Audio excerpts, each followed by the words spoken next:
بدر کے میدان میں لڑائی اپنے عروج کو پہنچ چکی تھی۔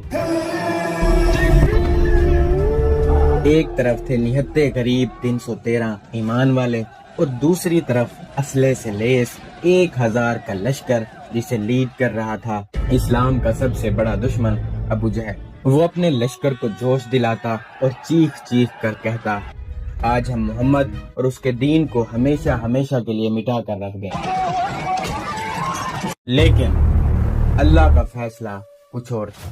جنگ شروع ہوئی تو حضرت عبد الرحمن بن عوف کے دائیں اور بائیں جانب 2 کم عمر انصاری نوجوان آ کر رکے، جنہیں دیکھ کر حضرت عبد الرحمن بن عوف حیران ہو گئے کہ یہ بچے بھی اب جنگ لڑیں گے۔ اتنے میں ایک نوجوان نے اپنے دوسرے ساتھی سے چھپتے ہوئے حضرت عبد الرحمن بن عوف سے پوچھا کہ چچا جان، ان میں سے ابو جہل کون سا ہے؟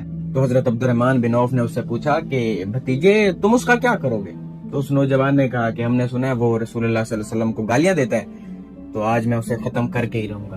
آج یا تو وہ زندہ رہے گا یا پھر میں زندہ رہوں گا۔ اتنے میں دوسرے نوجوان نے بھی حضرت عبد الرحمن بن عوف سے سیم بات پوچھی۔ تو حضرت عبد الرحمن بن عوف کہتے ہیں کہ مجھے بڑا تعجب ہوا۔ کچھ ہی دیر میں مجھے ابو جہل نظر بھی آ گیا، جو تلواروں کی چمک میں غرور کے ساتھ اپنے گھوڑے پر لوگوں کے درمیان چکر لگا رہا تھا۔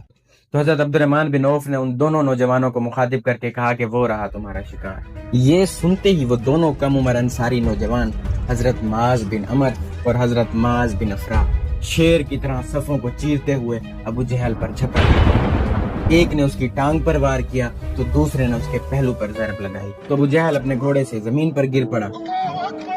کچھ ہی دیر بعد جب جنگ ختم ہو گئی تو آپ صلی اللہ علیہ وسلم نے فرمایا کہ کون ہے جو جا کے دیکھے ابو جہل کا کیا انجام ہوا ہے۔ تو حضرت عبداللہ بن مسعود نے جب جا کر دیکھا تو ابھی بھی اس کی سانسیں چل رہی تھی۔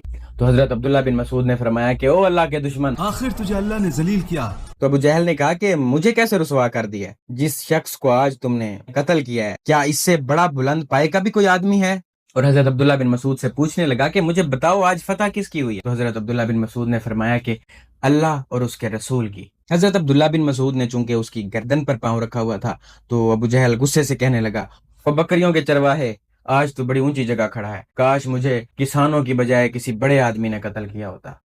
تو حضرت عبداللہ بن مسعود نے اس کا سر تن سے جدا کر کے رسول اکرم صلی اللہ علیہ وسلم کی خدمت میں پیش کر دیا۔ تو آپ صلی اللہ علیہ وسلم نے اس کی لاش دے کر فرمایا کہ یہ میری امت کا فرعون تھا۔ تو اس طرح سے ایک بدبخت جو رسول اکرم صلی اللہ علیہ وسلم کو تکلیف پہنچایا کرتا تھا، گالیاں دیا کرتا تھا، اپنے انجام کو جا پہنچا۔